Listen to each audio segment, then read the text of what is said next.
Hello guys, मैं आप लोग से कुछ शेयर करना चाहती हूँ और ये इम्पोर्टेंट उनके लिए है जो लोग बसों में कैश लेकर ट्रैवल करते हैं या ज्वेलरी कैरी करके ट्रैवल करते हैं।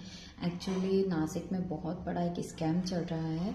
सो उसके बारे में मैं आपको बताना चाहती हूँ, जो बदनसीबी से हम लोग के साथ ही हो गया है। तो परसों मेरा भाई खरीदी करने के लिए नागपुर टू मुंबई ट्रैवल कर रहा था और वो बस भी उस दिन न्यू लॉन्च हुई है। जकिन चंदानी के नाम से है बस।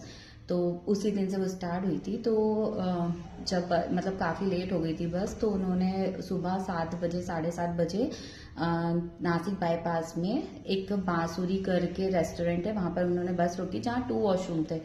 तो जब भाई वॉशरूम के लिए नीचे उतरा, वो नींद में था, तो वो नीचे उतरा, उसका बैग भी था उसके साथ जिसमें काफ़ी कैश था और वो खरीदी करने जा रहा था। तो अब व्यापारियों को कैश कैरी करना पड़ता है क्योंकि हर शॉप वाला ऑनलाइन नहीं लेता है और ट्रांजेक्शन लिमिटेड होते हैं, तो कैश कैरी करना ही होता है।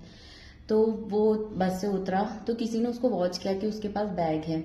अब वो काफ़ी वहाँ भीड़ थी, ऐसा नहीं था कि वो सुनसान एरिया था या वहाँ भीड़ नहीं थी। तो उसने इतना ध्यान नहीं दिया और तो उसके सडनली उसके पास कोई अंकल आए। वो बोले कि यहाँ पर बहुत भीड़ है, तो आप एक काम करो, आगे एक वॉशरूम है वहाँ पर चले जाओ, वो साफ भी है, मैं भी वहीं से होके आ रहा हूँ। तो भाई ने सोचा ठीक है, तो वो भी वहां पर आगे चले गया। तो वहां पर वो जैसे ही आगे गया, उसने वॉशरूम से वो बाहर निकला तो वहां काफी सारी भीड़ थी। उसको लगा पता नहीं क्या हो रहा है, शायद यहाँ नाश्ता वगैरह मिल रहा होगा।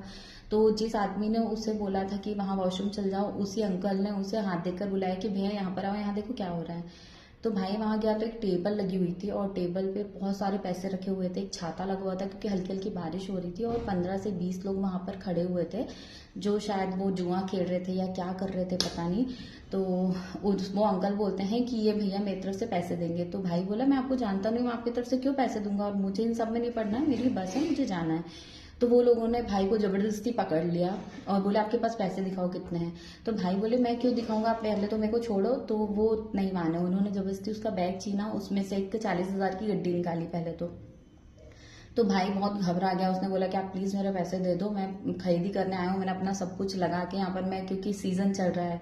तो व्यापारी लोग जानते हैं कि वो कितनी मुश्किल से स्टॉक कैसे कैरी करते हैं, इतनी दूर से कैरी करके लेके आते हैं, उसके लिए कैसे पैसों का बंदोबस्त करते हैं। तो वो बहुत ज़्यादा घबरा गया, उसको कुछ समझ नहीं आया था, उसका माइंड भी शून्य हो चुका था उस टाइम, क्योंकि घटना किसी के भी साथ हो तो सामने वाला ही जानता है वो तो उन्होंने कहा ठीक है, ये 40,000, ये आप एक गड्डी लो, इसको पकड़ो और वीडियो बनाओ। मतलब वो लोग वहां से वीडियो बना रहे थे कि वो बोलो कि ये बोलो मेरा पैसा है।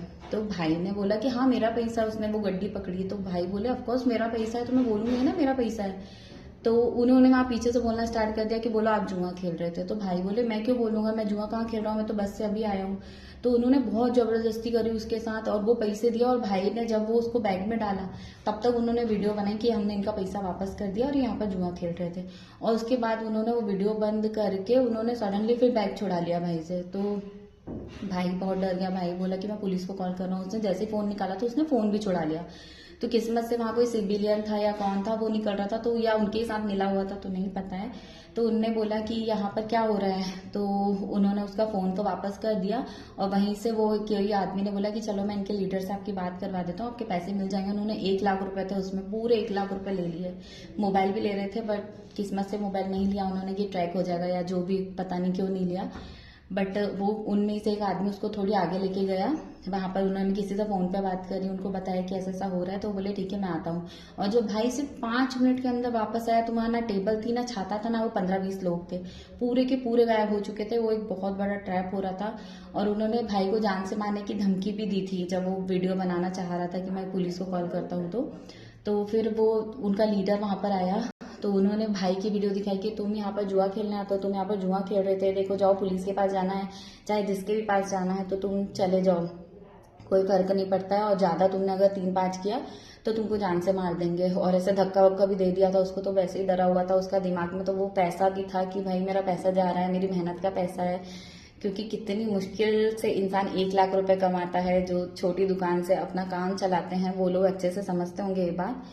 बट एक बार ठीक थी कि पैसा ले गए, बट भाई सेफ है, उसको कुछ नहीं हुआ। फिर वहां पर और मेन बात यह है कि बस किसी ने उसकी हेल्प नहीं करी।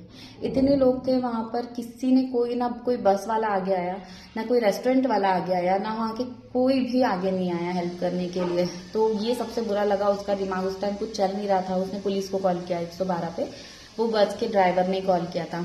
तो पुलिस ने बोल दी कि नहीं, आपको यहाँ पर आके कंप्लेंट करवाना पड़ेगा, हम इतनी दूर से कुछ नहीं कर पाएंगे।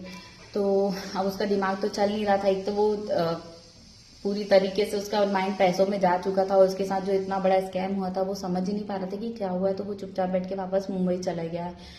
तो मतलब मैं आप लोग से सिर्फ ये कहना चाहती हूँ कि चलो ठीक है, अब रिपोर्ट हो नहीं हो ठीक है, जो भी है, लेकिन इतना खुले में अगर ये स्कैम चल रहा है तो कहीं ना कहीं इसमें सब इन्वॉल्व होंगे और सबको पता होगा।